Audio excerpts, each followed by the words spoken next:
Halo, ya balik lagi bersama dengan saya sebagai host dari Maju Terus Podcast. Oke, salam kenal, nama saya Stefan Winardi.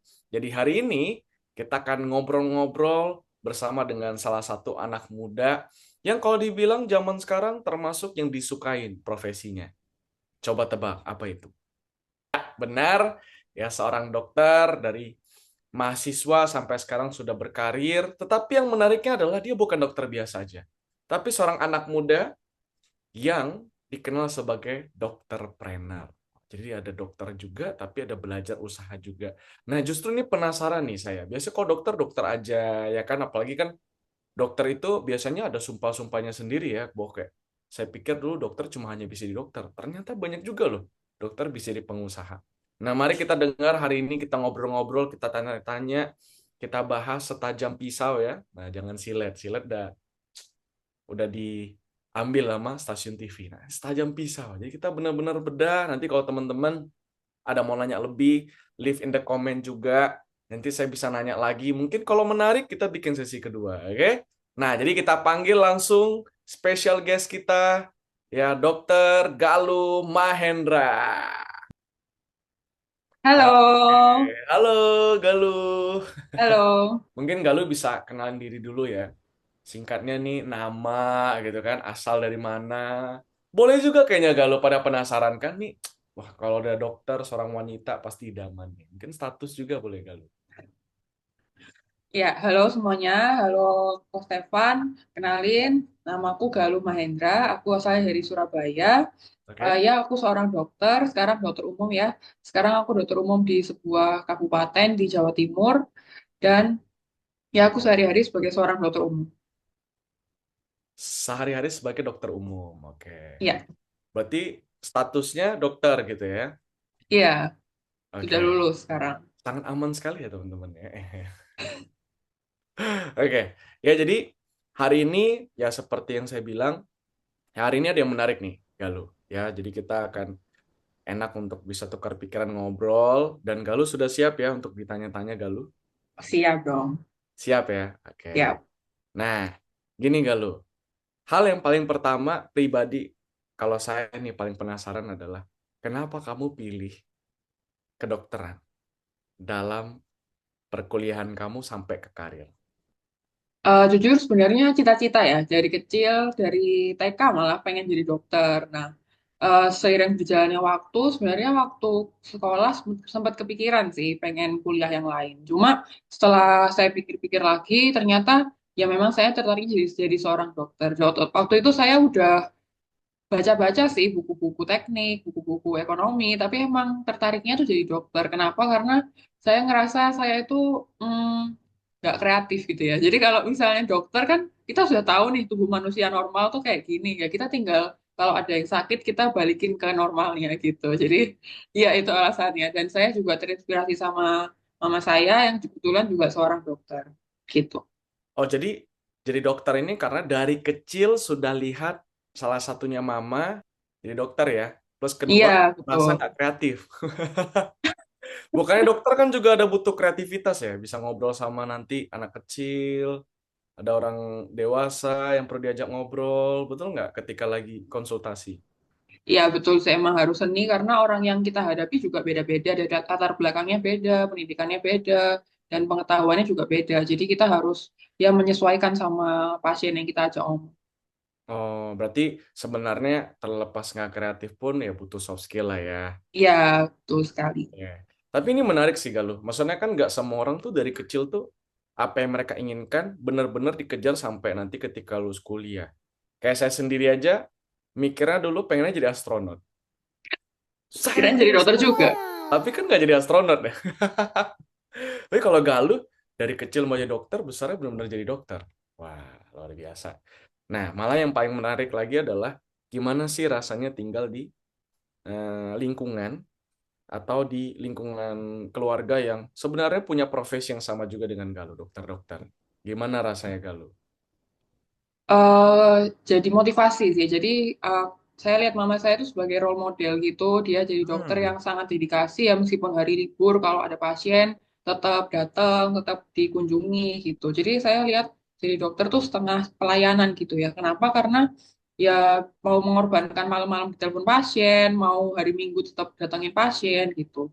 Jadi jadi motivasi juga buat saya dan inspirasi dan kadang ngerasa juga sih kayak senang sih karena waktu belajar itu ada yang bisa ditanyain, ada role modelnya meskipun ya nggak tiap hari diajarin mama ya, tapi kalaupun ada kesusahan, cara belajarnya gimana sih itu bisa tanya-tanya sama mama. Jadi Hmm. apa ya, merasa lebih didukung juga karena kan dari keluarga ngerti gitu loh, kalau sekolah dokter tuh liburnya dikit, harus jaga waktu hari libur nggak bisa pulang, itu keluarga jadi lebih ngerti gitu. Hmm. Artinya em, ada di lingkungan ini melihat ada yang namanya perjuangan, ada bayar harga gitu ya kalau ya. Iya betul. Apalagi tadi kan menariknya bilang misi setengah pelayanan ya. Iya, Nah, ini yang lebih menarik lagi nih. Maksudnya kayak Galuh kan ya kalau bisa dibilang terlepas sudah lulus, sudah jadi dokter, apa sih hal yang paling berkesan dari kuliah kedokteran sama ketika sudah jadi dokter? Ada mungkin Galuh, bahkan kayak suka dukanya gitu, boleh loh Galuh. Suka dukanya nih, karena kan nggak semua orang tahu ya, kayak gimana sih kuliah kedokteran? Kayak orang pikir kan kuliah kedokteran keren, kayaknya yang hanya wow, ya. ya. Nah, Jadi selama waktu kuliah kedokteran itu kita diajarin ya gimana misalnya ada sakit apa itu kita diajarin cara mendiagnosisnya gimana, cara mendeteksi penyakitnya gimana, cara screeningnya gimana, cara pengobatannya gimana. Tapi kenyataannya setelah saya praktek ya dan saya lihat di kenyataan di lapangan itu nggak semuanya bisa seideal yang di buku. Kenapa? hmm, Ternyata masalahnya itu di ekonomi juga. Jadi hmm, setelah saya perhatikan ternyata kesehatan dan kesejahteraan itu nggak bisa dipisahkan gitu loh kok. Antara misalnya kita mau sehat nih, kita mau check up gitu ya. Simpel aja kita mau check up, kita mau makan sehat, kita mau makan sayur dan buah. Itu tentu saja butuh kesejahteraan yang baik juga dong kok. Karena sekarang kita mau check up nggak ditanggung sama asuransi. Kita mau makan sayur dan buah pasti lebih mahal daripada makan gorengan. Betul ya? Jadi itu yang membuat saya jadi lebih melek lagi kalau masalah yang kita hadapi itu bukan sekedar kesehatan aja, nggak sesederhana kamu sakit aku kasih obat gitu. Nah, gimana caranya supaya orang ini nggak sakit gitu. Jadi itu membuat saya lebih berpikir lebih jauh lagi daripada cuma duduk praktek kasih obat pulang gitu. hmm. Berarti kan ini kesan yang Galuh punya bahwa kuliah aja ya memang akan beri pondasi dengan teori. Tapi yang paling penting lagi adalah ya belajar adaptasi ya itu penting banget kan kalau udah praktek. Iya, dan gimana kita bisa berdampak buat orang lain, bukan cuma kayak sekedar kasih obat, kasih obat aja gitu. Berarti penting juga edukasi kan. Makanya kayak zaman Iya, benar. banyak gak sih Galuh kayak lihat itu ya di sosmed kan banyak tuh dokter-dokter yang mulai kayak bagi ilmunya ya kan, berbagi pendapatnya. Nah sebenarnya boleh nggak mungkin Galuh sharing sedikit apa sih tanggung jawab atau sumpah dokter yang dipunya untuk memang ya didedikasikan dalam berkarir sehari-hari gitu Galuh. Apalagi sampai ke pelayanan. Kadang kan ada gini loh Galuh mikir, masa sih iya dokter nggak pernah mikirin uang? Nah, Hmm. kalau tadi Galuh bilang kan, bahwa ternyata eh, sehat sama kesejahteraan nggak bisa dipisahin. Nah ini nih yang menarik nih. Oke, mungkin Galuh paham maksudnya gimana Galuh? Ya, kalau memang dari edukasi nggak ada masalah ya kita mau ngomong di medsos atau mau di manapun yang sejauh yang kita bicarakan itu memang ada dasarnya. Jadi misalnya ada sumber teorinya atau sumber jurnalnya. Jadi apapun yang kita bicarakan itu harus bisa dipertanggungjawabkan. Nah, Hmm, selama ada dasar teorinya, ya nggak masalah ya menurut saya karena kita sebagai dokter memang disumpah untuk berbicara sesuai bukti atau evidence-based medicine. Jadi kita bicara kalau memang sudah ada hal yang membuktikan. Nah, kalau di luar itu memang harus dipertanggungjawabkan ya. Dan kalau misalnya berkaitan dengan dokter mikirin uang tuh sebenarnya jelas perlu ya, karena kita sekolah aja butuh uang. Gimana caranya kita nggak mikirin uang ya? Memang kita kan bekerja pelayanan, tapi memang di balik itu kita juga bekerja gitu loh. Ini profesi. Jadi memang kalau kita dapat uang itu bukan sesuatu yang salah gitu kan. Gimana Hmm, kok? Ada pertanyaan lagi? oke. Banyak malah. Ya maksudnya, ya kalau berarti kan ya untuk memperjelas bahwa ya ini profesi, butuh juga kan uang. Memang kan nggak semua orang dari background yang langsung punya uang yang oke banget. Apalagi obat kan juga mahal ya, bener nggak sih Galuh? Ya benar, apalagi gini kok, kalau misalnya kita Hmm. jadi seorang dokter, apalagi dokter umum, itu mungkin ada beberapa dari kita yang mau melanjutkan sekolah lagi gitu ya, menempuh pendidikan yang lebih tinggi. Nah, tentu saja itu butuh biaya juga dong, apalagi di Indonesia, di mana kalau misalnya kita belajar lagi, misalnya untuk spesialis atau S2, itu kita tidak digaji. Jadi memang semua biaya itu mandiri dari kita kita sendiri, kecuali kalau dapat beasiswa. Dan beasiswa ya mungkin seperti yang kita tahu ya, nggak semua bisa dapat. Nah, bagi yang nggak dapat beasiswa ya udah dengan biaya sendiri, ya gimana cara kita bisa mendapatkan biaya itu ya kita memang harus bekerja dengan profesi atau memang dengan punya usaha yang lain gitu. Oke, biasa gak lu? Kalau biasanya dengar orang dokter itu pasti fokusnya kan ya bantu orang, bantu orang, bantu orang. Cuma kan pernah mikir juga kan, bantu orang sih bener sih. Cuma kayak beli obat sana sini untuk pelayanan atau sampai keluar kota kan nggak mungkin nggak pakai uang ya. Mungkin ada yang memang bantu suplai dana harusnya di luar dari situ. Nah, Ya, jadi sebagai dokter tentu saja kita kita tuh ya seperti yang tadi saya bilang ya, kita udah punya ilmu nih, kita oh, pasiennya harus cek lab inilah, harus pakai obat inilah, harus tindakan inilah. Tapi kalau dia nggak punya uang, kita gimana mau bantunya? Nah, di sini saya tuh menemukan gimana caranya saya bisa membantu pasien saya bukan hanya dari sisi kesehatan, tapi juga dari kesejahteraan dengan cara yang baik, yaitu dengan cara berbagi. Jadi gimana kita itu bisa kasih pasien itu bukan cuma kesehatan aja, tapi jalan supaya mereka tuh bisa mendapatkan kesejahteraan yang lebih baik. Dan ini saya merasa sangat apa ya, sangat bersyukur bisa ketemu juga dengan komunitas etim ini karena di sini saya juga bisa memikir berpikir lebih jauh ya. Jadi bukan hanya sebagai seorang dokter, tapi saya juga juga punya pemikiran gimana sih cara bisa meningkatkan dari sisi ekonomi gitu kok. menarik ya itu ya. Nanti kita akan bahas lebih lanjut lagi. Nah, yang paling penting berarti kalau dari Galuh sendiri nih, sebelum kita masuk ke etim, ya kan? Sebelum kita akan bahas lebih lanjut kayak kenapa Galuh mau ningkatin kesejahteraan Galuh juga. Padahal kalau orang udah bilang jadi dokter kan sebenarnya padat ya Galuh ya. Dari kuliah sampai kerja kan padat ya Galuh. Iya, Sebenarnya. benar, nggak bisa nafas. Iya, nah ini nih, nanti kita akan bahas di sana. Pip, aku ada satu hal yang penasaran banget. Satu angkatan di kedokteran itu kan biasanya banyak ya. Bisa Iya, mungkin 100 dua mungkin ratus dua ratus. ya, 200. Ya. Nah, kepala aku sendiri nih sebagai anak muda yang penasaran banget.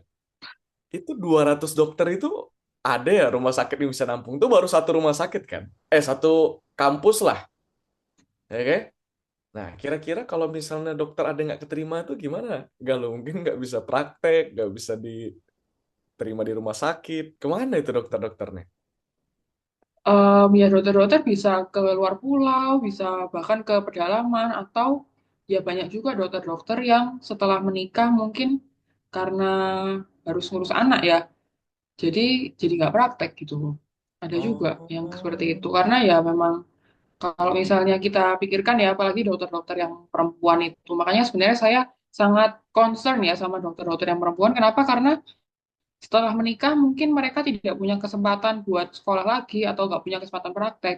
Nah, saya senang banget. Kenapa? Karena di etim ini kita bisa berkarya lagi gitu loh. Kok bahkan dari rumah itu bisa berkarya dengan bidang salah satu bidang yang kita memang pelajari yaitu kesehatan gitu. oke. Oh, jadi pertama dari para wanita yang lulusan dokter, nggak semua bisa terusin karirnya jadi dokter karena kan memang mungkin ada lanjutin di rumah tangga, ada ngurusin anak. Nah, tapi ada nggak kebersit di pikiran Galuh, terlepas Galuh misalnya bukan termasuk yang mau tanggalin kerjaan dokternya nih.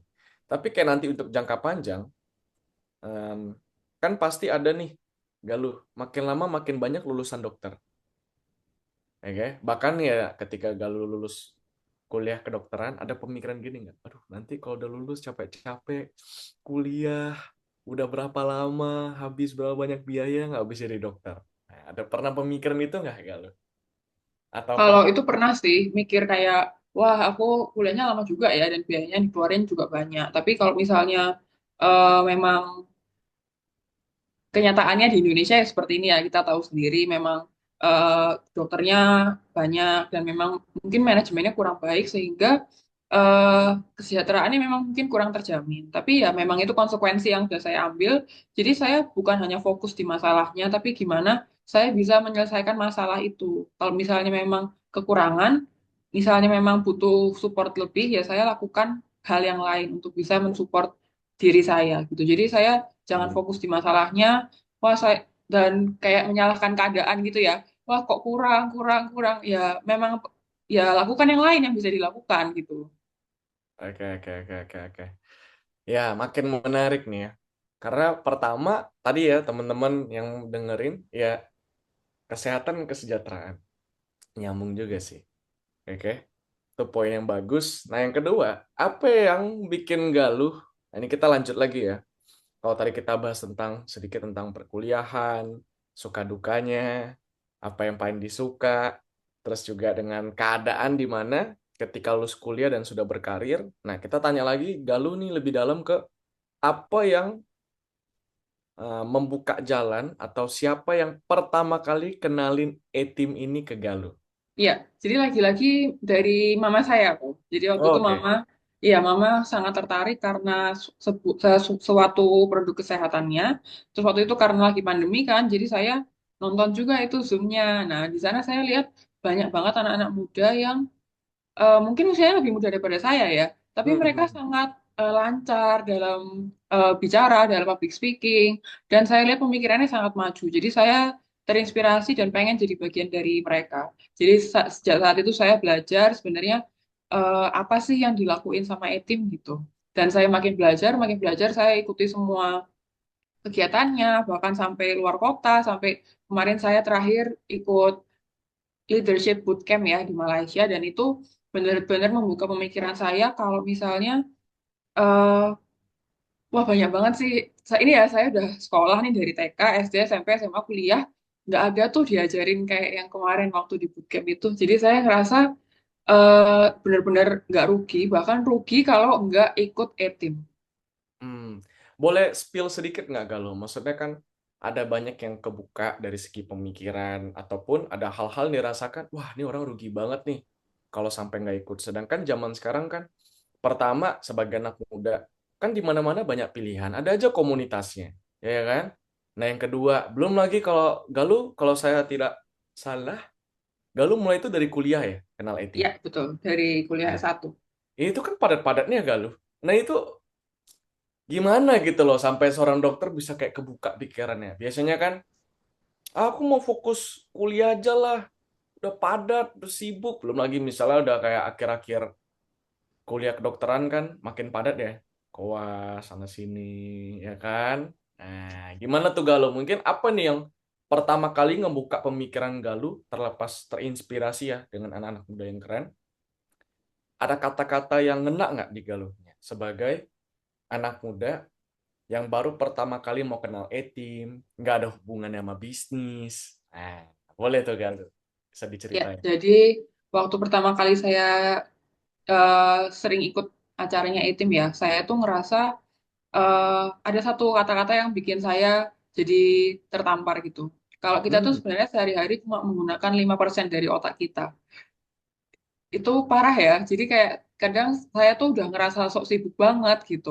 Nah, padahal ternyata itu semua itu cuma 5% dari otak kita. Jadi bayangin kalau kita maksimalin itu bisa seberapa kita lebih baik daripada kita yang kemarin. Dan yang kedua adalah memang sih benar yang Coach Stefan bilang ya, kalau kita namanya kuliah, saya kira semua kuliah juga pasti sibuk ya. Belum lagi yang organisasi-organisasi itu. Tapi saya, waktu itu saya pernah ikut satu seminarnya e-team dan eh, di situ ada pembicara yang bilang, berapa banyak waktumu yang sebenarnya kosong, tapi kamu gunain buat waktumu untuk leha-leha gitu. Jadi kan bener ya, kita kalau namanya kuliah, emang iya 24 jam belajar? Nggak mungkin. Pasti belajarnya SKS sehari sebelum ujian ya kan. Nah, pasti banyak waktu yang dipakai buat nongkrong lah, jalan lah, nonton drakor, main game. Sebenarnya nggak salah sih. Cuma itu tergantung pilihan kita mau maksimalin di waktu-waktu kosong itu untuk melakukan sesuatu yang lebih bermanfaat, yang lebih membangun masa depan, atau mau liburan sekarang, susahnya nanti gitu. Jadi itu sebenarnya pilihan masing-masing. Jadi di waktu itu ya saya mikir lagi ya sebagai anak yang udah umur 20 tahun, karena Hmm. waktu itu saya juga dengar ya kalau di Amerika anak umur 17 tahun itu udah ditendang dari rumah. Kalau mau di rumah harus bayar sewa gitu kan. Jadi di Indonesia udah enak banget ya, bangun-bangun, sarapan tinggal makan gitu ya. Semua tinggal udah beres lah pokoknya. Jadi di sana saya umur 20 saya harus waktu itu saya umur 20 ya waktu pertama kali bergabung dengan Etim. Jadi waktu itu saya mikir ya saya harus membuat keputusan di hidup saya ini mau dibawa kemana. Dan kemarin waktu di bootcamp itu saya juga mendapat banyak banget insight baru ya, terutama tentang bagaimana kita harus punya kontrol atas diri sendiri.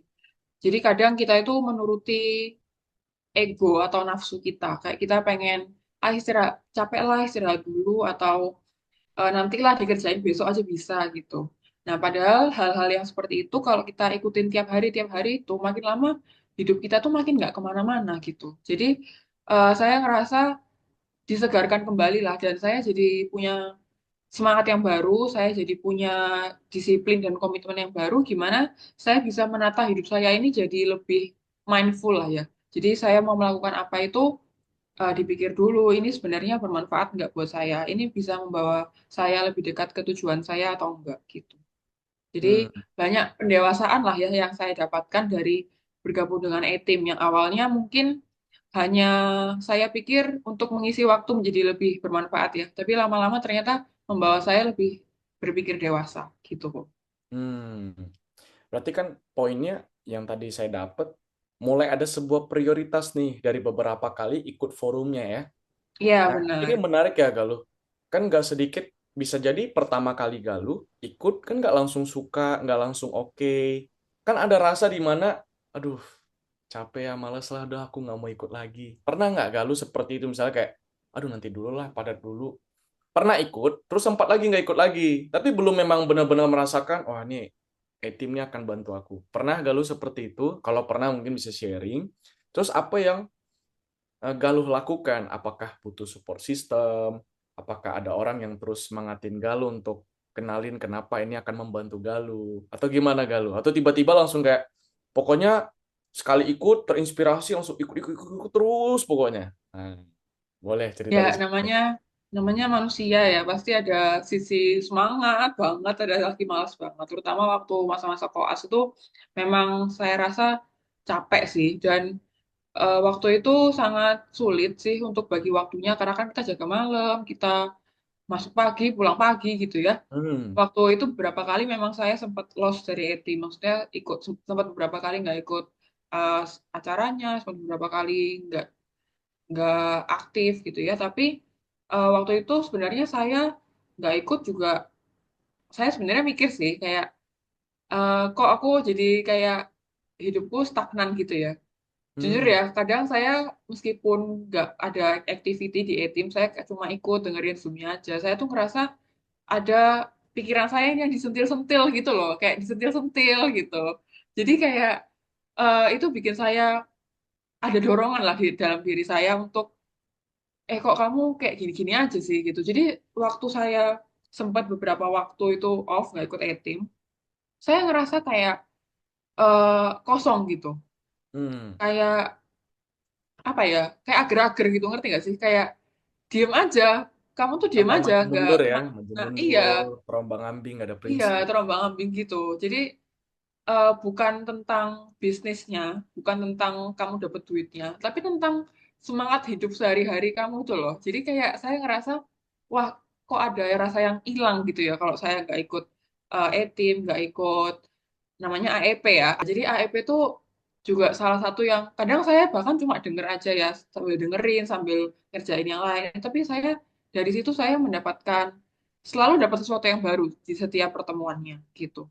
Dan karena ya itu jadi kangen, jadi akhirnya setelah itu saya meskipun lagi sibuk, tapi kan saya juga mikir ya, kamu koas tuh nggak setiap hari sibuk, nggak sosok sibuk gitu ya. Jadi saya tetap kasih waktu, luangin waktu. Bahkan waktu koas saya sempat ikut namanya BLC ya. BLC itu Breakthrough the Limit Camp yang diadakan oleh A-Team.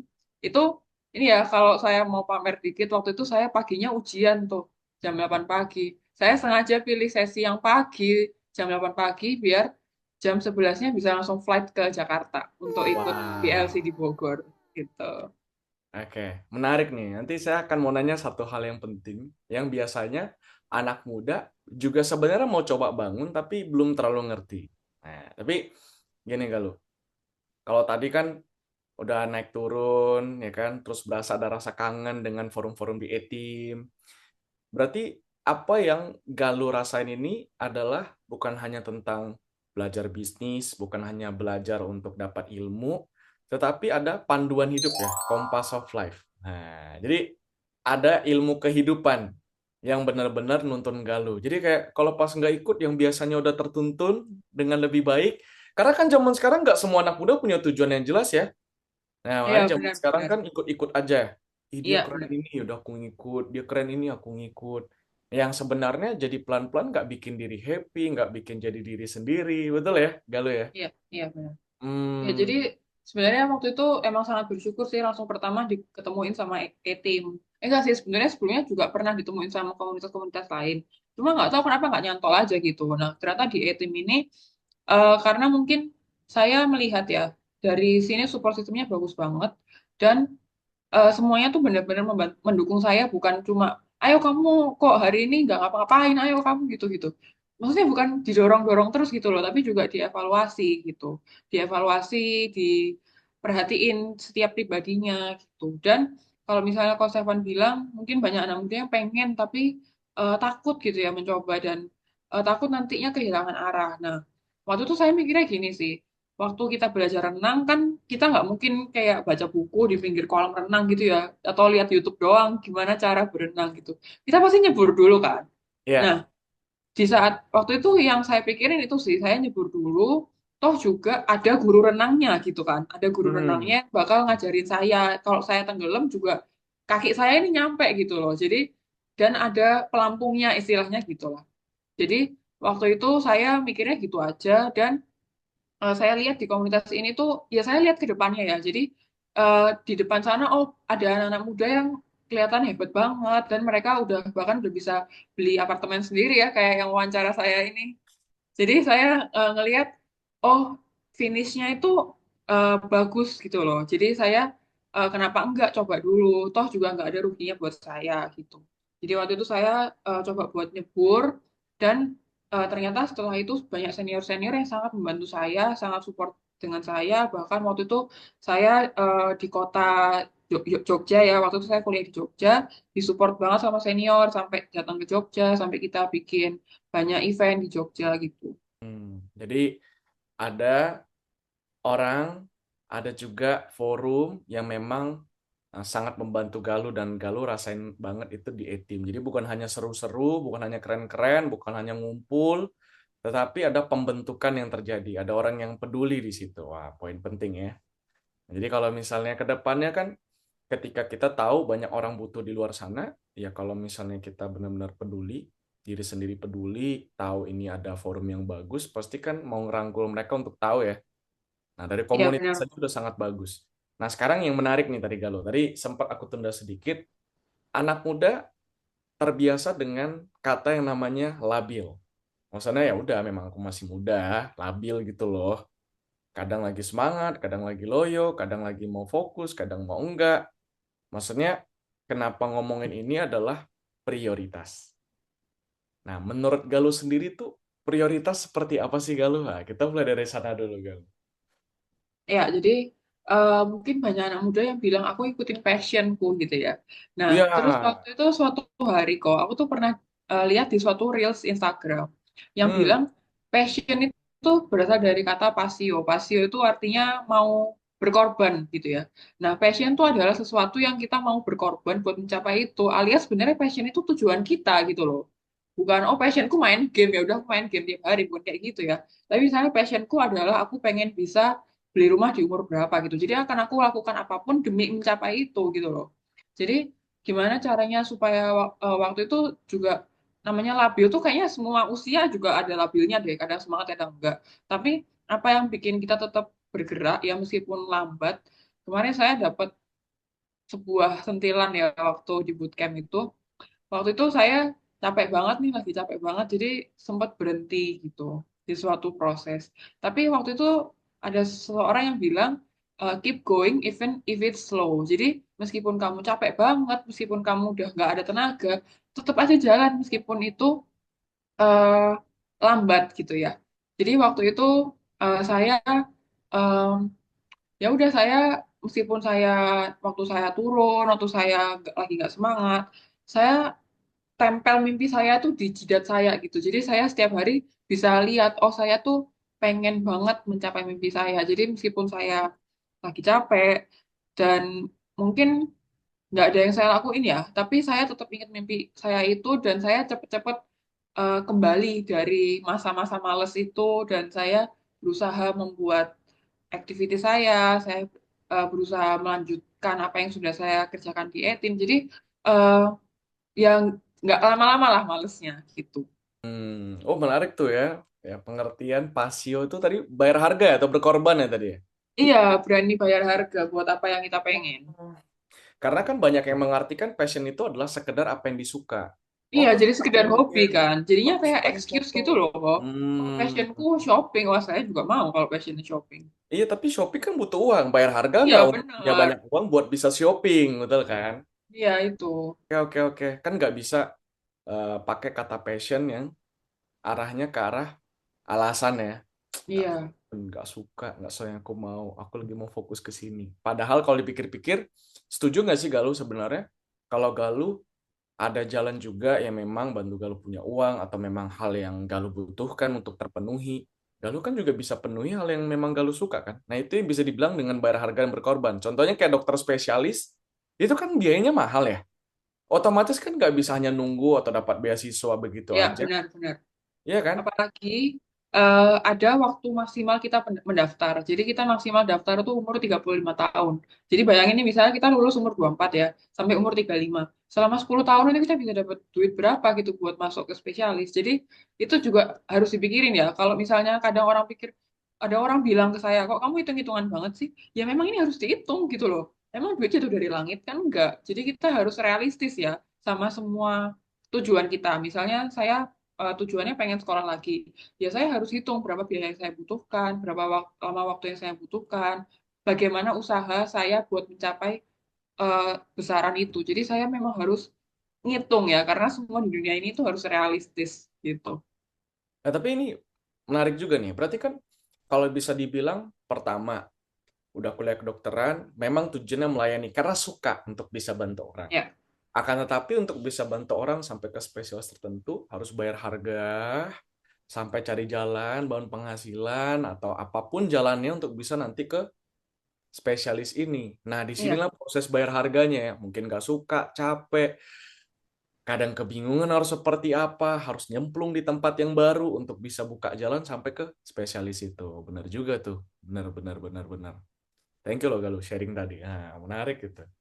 Nah, sekarang kayak Galuh sendiri, terlepas sudah jadi dokter, terus juga memang ada memulai perjalanan di A-Team, kamu kan juga mulai jadi entrepreneur, jadi pengusaha. Apa sih hal yang paling menarik yang Galuh rasakan ketika belajar mulai kenal dunia bisnis? Dan apa dampak positif dalam hidup Galuh termasuk ke karirnya yang Galuh lagi bangun? ya, karena dulu jujur saya nggak pernah belajar bisnis ya, kok ya apalagi tahu sendiri lah ya di kedokteran. Kan jauh Tapi ya. iya, jauh banget beda.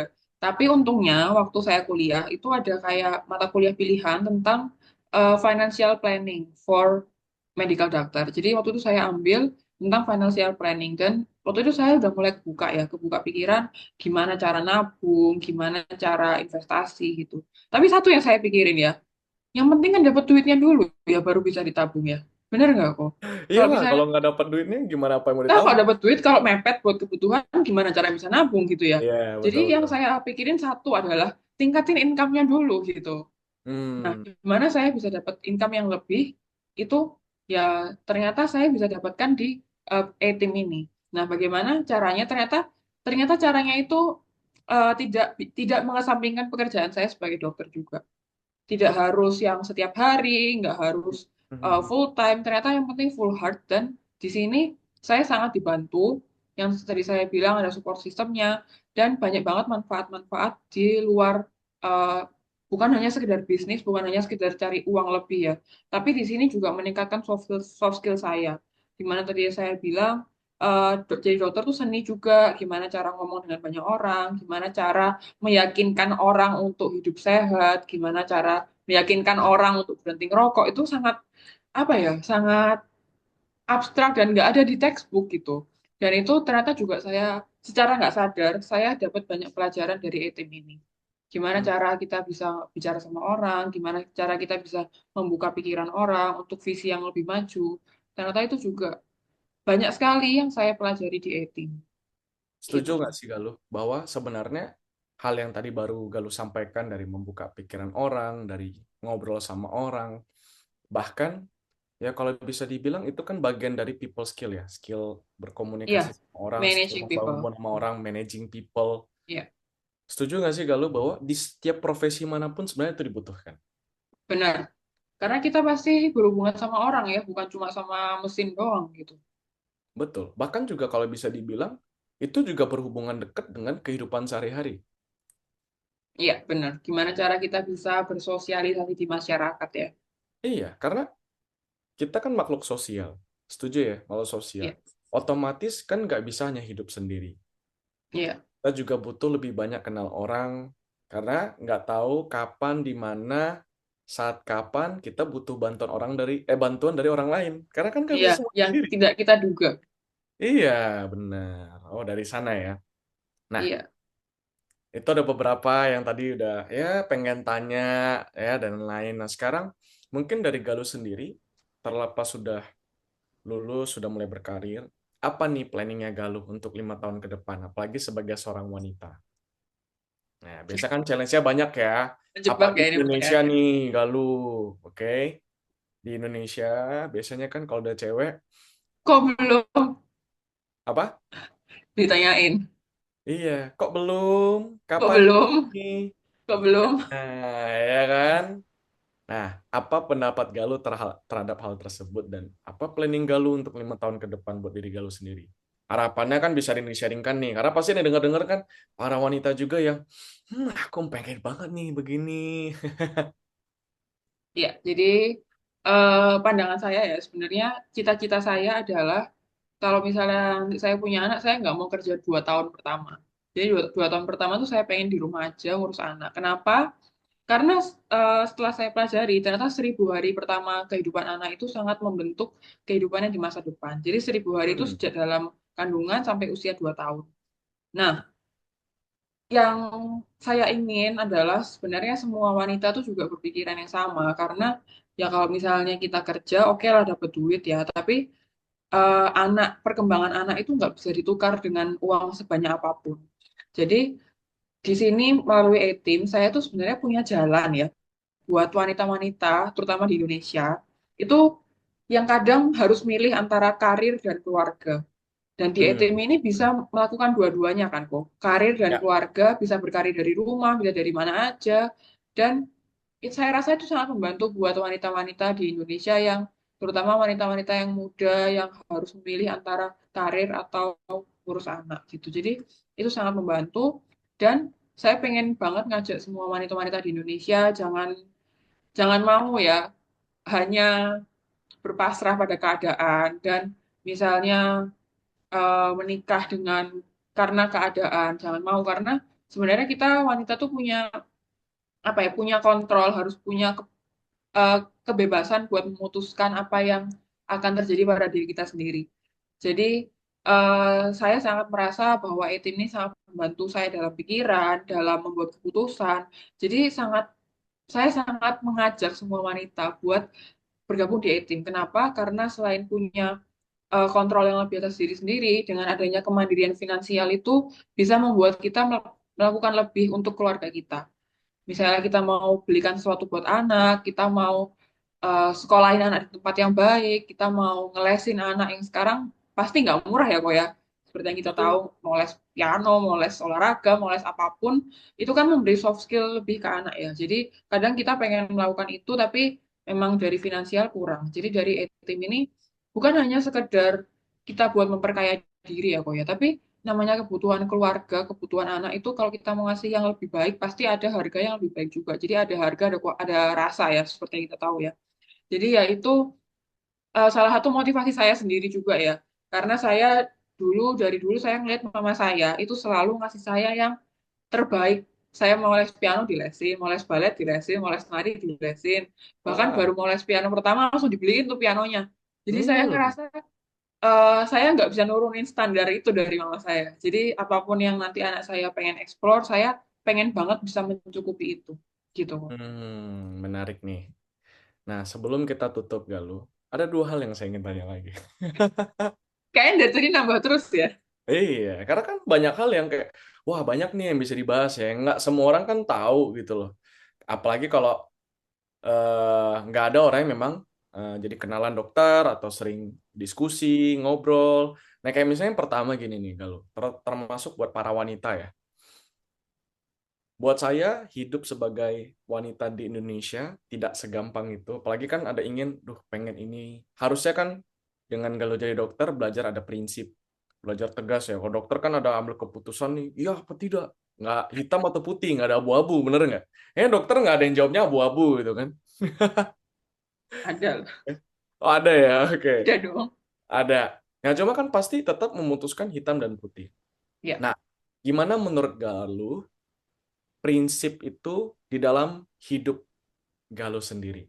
Karena kan kalau nggak ada prinsip, sangat gampang nggak sih Galuh kayak, aduh nggak enakan, takut, nanti orang tua begini, orang lain begini. Nah, kalau menurut Galuh tuh prinsip tuh gimana? Apalagi sebagai seorang wanita nih Galuh. Buat saya sih yang saya pegang sampai sekarang ya adalah never settle for less. Jadi misalnya Hmm. Tuhan udah kasih kita kemampuan ya, Tuhan udah kasih kita badan yang lengkap, Tuhan kasih kita anugerah buat pikir. Kenapa kita nggak memanfaatkan itu semua buat mencapai potensi maksimal dari diri kita gitu. Nggak perlu banding-bandingin sama orang lain, tapi kalau misalnya kita pikir, kok aku stagnan segini aja ya, harusnya aku bisa lebih. Nah, ya go for it gitu loh. Jadi jangan sampai menahan diri kita sendiri, menahan potensi kita hanya karena, oh orang bilang gini, orang bilang gitu, orang bilang kok kamu sekarang kayak gini gitu ya. Karena kadang yang orang bilang tuh bukan yang terbaik buat kita, yang terbaik buat kita tuh ya kita sendiri yang tahu gitu. Jadi dengan mengeksplor diri lebih dan mencoba hal-hal yang baru, sebenarnya saya dapat banyak banget pengalaman, bukan hanya di sekolah aja ya, karena dulu waktu saya kuliah juga saya coba banyak pengalaman, saya ikut banyak organisasi, ikut banyak event-event, dan dari sana ya seperti yang kita tahu ya pasti kita dapat yang lebih, dan apalagi sekarang namanya di A-Team, dulu kalau misalnya kita di sekolah kan organisasi kita lulus udah bye-bye ya, nggak ada Ya, kelanjutannya ya. lagi. Tapi kalau di A-Team itu benar-benar ya kita nggak ada lulusnya, kita belajar terus gitu. Kita belajar terus, bahkan di tim ada yang sampai senior, sampai umur 60, 70 itu masih ada ya kok ya. Dan mereka nggak malu gitu loh buat belajar dari yang masih muda. Nah, kenapa kita yang masih muda itu harus malu dan membatasi diri kayak, aku udah lulus kuliah nggak mau belajar lagi. Nah, jangan sampai kayak gitu, karena kalau kita berhenti belajar, sebenarnya kita sudah mati. Katanya ada quotes yang bilang gitu. Saat kamu berhenti belajar itu kamu sebenarnya sudah mati. Jadi itulah yang membuat saya pengen belajar terus seperti yang kita diajarin di etim ya, belajar 1% lebih baik daripada kemarin. Jadi nggak usah muluk-muluk deh belajar yang kayak 100% setiap hari, tapi dari yang kemarin kita belajar 1% lebih baik daripada kemarin itu sudah cukup buat mengupgrade diri kita gitu kok. Penting ya. Itu malah nyambung ke value hidup dan itu saya ingat banget. Jadi keinget kata-kata ATF. Kalau kamu mau sesuatu, pilihannya adalah mau apa tidak. Bukan tentang apa yang kamu punya sekarang, kamu sudah punya pengalaman, punya skill apa belum, mau apa tidak yang akan bedain ya. Nah, kalau tadi Iya, merasa, kok. Karena kalau udah mau itu apapun akan dilakuin.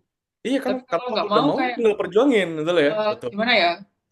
Pasti ya abu-abu itu tadi banyak abu-abunya. Iya, jadi kan maju mundur, mau sih tapi, mau ya mau, Tapi nggak ya, pakai tapi, ya kan? ya, ya benar. Oke, kayak kalau dokter di lapangan nih, mau gimana ya? Mau sih tapi, pasiennya juga ikutan bingung, dokter ikutan Pingsan bingung, deh Pak udah dari keburu awal. ngambil ini ya. Oke, oke, oke. Nah, paling tinggal terakhir apa pesannya Galuh, oke, ke anak muda di luar sana untuk kenal etim lebih lanjut, atau kenapa sih makin harus ikut etim? Nah, mungkin ada pesan Oke, dari Galuh sendiri. oke. Buat anak muda, jangan takut buat mencoba sesuatu hal yang baru. Apalagi kalau misalnya kita sebenarnya pasti tahu oh hal itu baik atau enggak. Jadi dengarkan hati kecil karena dia pasti tahu itu baik atau enggak. Nah, di tim ini bukan hanya tentang bisnis, bukan hanya tentang cari uang, bukan hanya tentang ngumpul-ngumpul dan seru-seru, tapi di sini banyak sekali pengalaman hidup dan ajaran hidup yang kita dapatkan dari ATF dan dari semua senior di sini. Jadi saya benar-benar ngerasa ada pendewasaan dalam diri saya, bukan hanya apa ya, bukan hanya teori ya, tapi secara nggak sadar ternyata pikiran itu dibentuk buat lebih berpikir ke depan, berpikir maju ke depan, bukan hanya hari ini, tapi juga visi kita yang mau dicapai itu apa di kedepannya. Jadi dengan itu saya juga pengen banget banyak anak muda yang lain yang pikirannya juga terbentuk menjadi lebih dewasa di etim ini. Jadi buat teman-teman yang mungkin masih kuliah atau masih sekolah atau memang sudah kerja, nggak ada salahnya, bahkan rugi kalau nggak join etim karena di etim ini tidak memandang usia, tidak memandang latar belakang, kita semua akan belajar dan diajari dengan hal-hal yang benar-benar membawa kita ke perubahan yang lebih baik, gitu. Mantap. Thank you so much Galuh hari ini. Ya, gimana teman-teman? Belajar ya? Ya, buat saya sih salah satu hal paling menarik, saya belajar point of view baru lagi. Ya, dari seorang anak mahasiswa kedokteran sampai dari kuliah, yang awalnya merasa tidak ada tujuan yang clear, yang awalnya hanya ngikutin arus yang saya rasakan tadi, tapi jadi mulai belajar tentang pentingnya membangun diri, tahu value kehidupan, sedikit demi sedikit dari belajar di etim, mulai punya pandangan untuk mau hidup seperti apa yang diinginkan. Nah, bahkan tadi juga ada menarik ya. Nah, ini menarik, kesehatan dan kesejahteraan. Wah. Benar juga ya, kalau orang sejahtera nggak sehat juga sama juga gitu. Sehat semua juga butuh uang. Kayaknya di antara kesehatan dan kesejahteraan juga butuh uang ya. Maksudnya kan ada Semua ya itu bang. ada nilai tukarnya yang harus dipunya untuk itu gitu. Iya benar-benar. Mau Iya, usahain saya juga butuh uang. iya betul. Apapun itu, ya karena selagi masih hidup, ya kita juga harus bisa beresin hal-hal yang penting untuk diberesin dari sekarang. Jadi bisa banyak hal lagi yang dikejar. Ya, jadi saya harap teman-teman, ya Bapak Ibu semua yang sudah lihat podcast Maju Terus podcast ini, supaya sama-sama makin maju terus. Siapapun butuh, apapun profesinya, karena zaman sekarang dunia makin maju, yuk diri sendiri juga makin maju. Oke? Ya, jadi sekian terima kasih, ditunggu lagi episode berikut-berikutnya. Thank you juga buat Galuh hari ini. Terima kasih. Ya, Maju maju terus. terus.